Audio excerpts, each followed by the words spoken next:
Even if you've never heard of unschooling, this list is for you. So many parents step away from the schools with no idea how different their lives are about to be. They may not have even heard of the word unschooling yet. I hadn't. Back in 1996, when we started on this path, my kids were 7, 5, and 2. I thought I'd just make subjects more creative. The school model of teaching and learning was all I knew. But now that's way behind me, and I've learned a lot. My own kids are now 34, 32, and 29. And this was such a fabulous way to live with my family, learning right alongside my kids as they experienced a childhood I wish everyone's kids could have. Of course, everyone is unique, and your kids would have different experiences from mine, but still full of wonder and adventure. I want to encourage you to reach for that. So whether unschooling is new to you or you've been at it a while, or maybe you just need a pep talk. It started as just 25 tips. And then I'm like, well, I have 35. Well, that's a weird number. So I went to 50, and then it was 52, and then 78. And I thought, I'll just go for 100. So I have 100 tips to help you as you're beginning this journey. I'm going to read through all the random tips I think you need to know. So grab a cup of coffee, sit back, and ponder my list. And you can get even more out of it if you pause the recording when you have a question. You can leave a comment saying, about number 7 or whatever. They're numbered at the blog post. Or just write, about this thing you said. What does that mean? Or how can I wrap my brain around that? So if it were me, I'd listen to it all the way through, and then I'd come back and stop and start with the questions I'd have from that list. So ready? Go grab your drink and we'll dive in. The first thing I want to start with is that the ideas you have in the beginning of this journey are going to change over time. Know that. Don't duplicate school. That's what you're trying to get away from, right? So spend a little time each day learning something more about deschooling. Also, think about your personal why for choosing this educational path.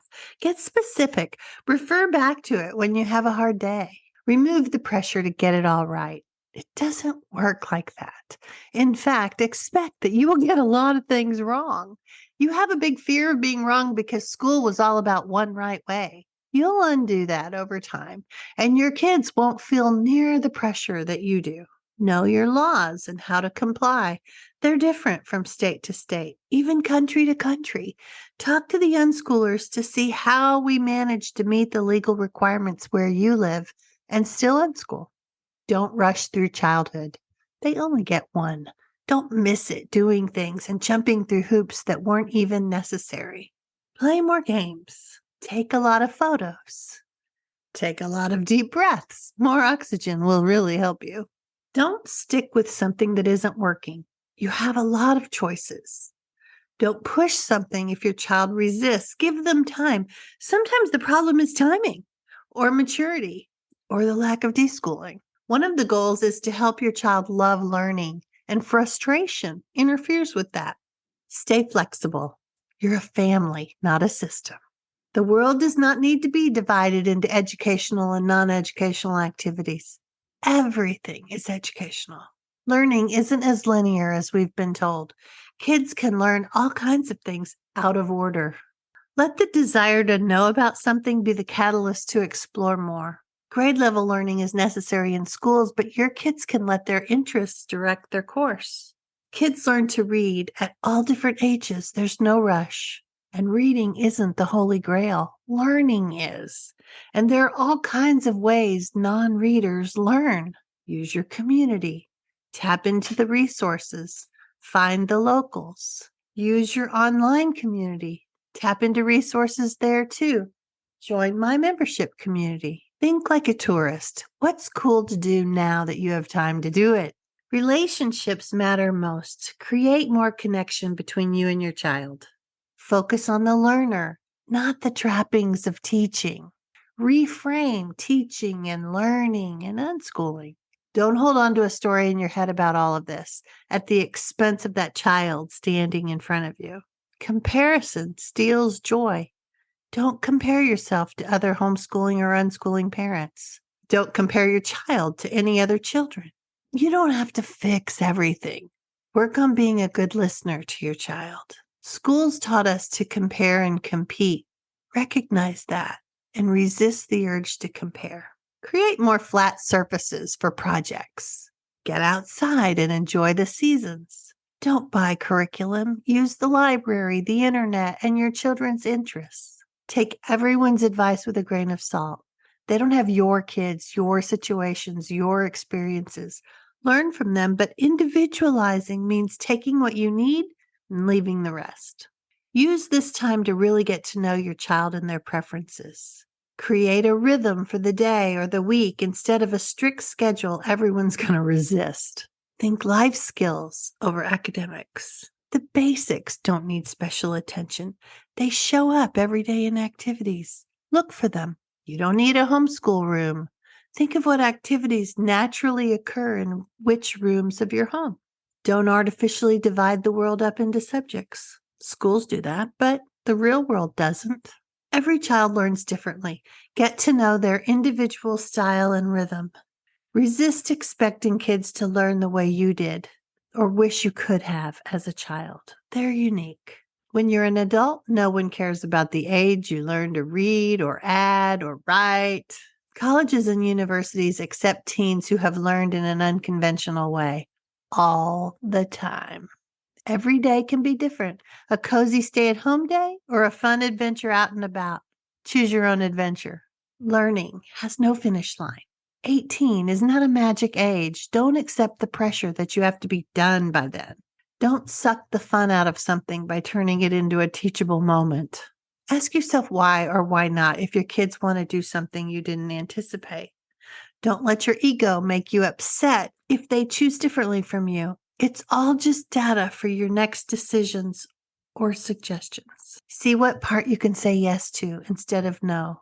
Lead with yes when you're responding. Resist the urge to shame or guilt jerk your child into compliance. Gaps are okay. We all have them. And we all can fill them if we need to. Just say, hello, Siri. Mistakes are really opportunities to gain more data for the next similar situation. Go with the flow. Nobody's home is perfect. Learn your child's pace for learning and living. Messy houses are to be expected. Kids live there every day. Do your own inner work to undo your own conditioning. It's time to overcome people-pleasing or looking for kudos for overachieving. Balance is overrated. The arc is way longer than a day or a week or even a year. Don't give grades or quizzes. It interferes with the learning. Hard days will come. Check first if you're hungry or tired or feeling out of sorts. It may not be the homeschooling part. Go ahead and sleep late. Enjoy your freedom. If you start to feel disconnected from your kids, lean into what they're doing for fun. Ask questions. Be interested in them. It will strengthen your connection with them. Find support from other parents who have done this. You and your kids may encounter rude people. Think ahead of what you might say or do. Look for the joy throughout the day. Model this for your children. Remember that humans are hardwired to be curious and learn. And playtime is full of learning. Learn to see it differently when all they want to do is play. Be open to change. That's what life's all about. Might as well embrace it. Remember that each childhood stage eventually ends. It's not a life sentence. Life can be stressful. Identify the true sources of the problems. Recognize that you always have choices. What worked last month may not work this month. You can change it up. Enjoy yourself and have fun with your kids. Your days may feel more like summer vacation or a really awesome Saturday. You don't have to be the poster child for homeschooling. You can say you're trying it as an option. Same goes for calling it unschooling. Critical family members may feel pressure from your choice to leave school. Be compassionate. They have a lot of fear. They haven't learned what you've learned so far. Full-time homeschooling, free from school expectations, is much different than pandemic or COVID homeschooling. You don't have to know everything. Be able to help kids find resources to explore and then learn alongside them. Teenagers don't have to switch to a schoolish approach. Doors will still be open to them, including colleges and careers. Continue to learn and deschool yourself. You have a lot of years of conditioning to undo. Stay curious. See the world through the lens of curiosity. This will rub off on the kids. Learn about the misconceptions people have about unschooling, and it will help you articulate your thoughts if you're questioned. When you're feeling negatively about your child's choices, lean in toward them, engage more. Try things as experiments, see if it works, then see if some part of it works or some part doesn't. That's how we individualize. Remember, there are no educational emergencies. Cool your jets. There's time. Are you holding on to a story of what you envisioned, but it's not going to work with your kids and their personalities? Is it time to let that go so that you can enjoy the kids right there in front of you? Do you need to focus more on their strengths and less on their shortcomings?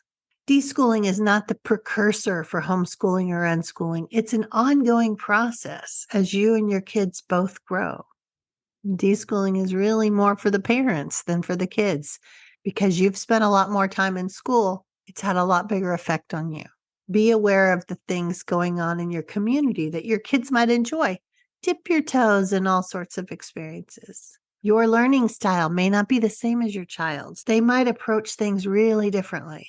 Individualizing can be scary, rewarding, but don't be surprised if it makes you nervous. Your creative ideas may get shot down. That's how kids learn more about themselves and their own preferences. Unschooling is not unparenting, but it may be different from the top-down approach you grew up with. Use the word unschooling as a compass to help you find other resources and support that don't duplicate school.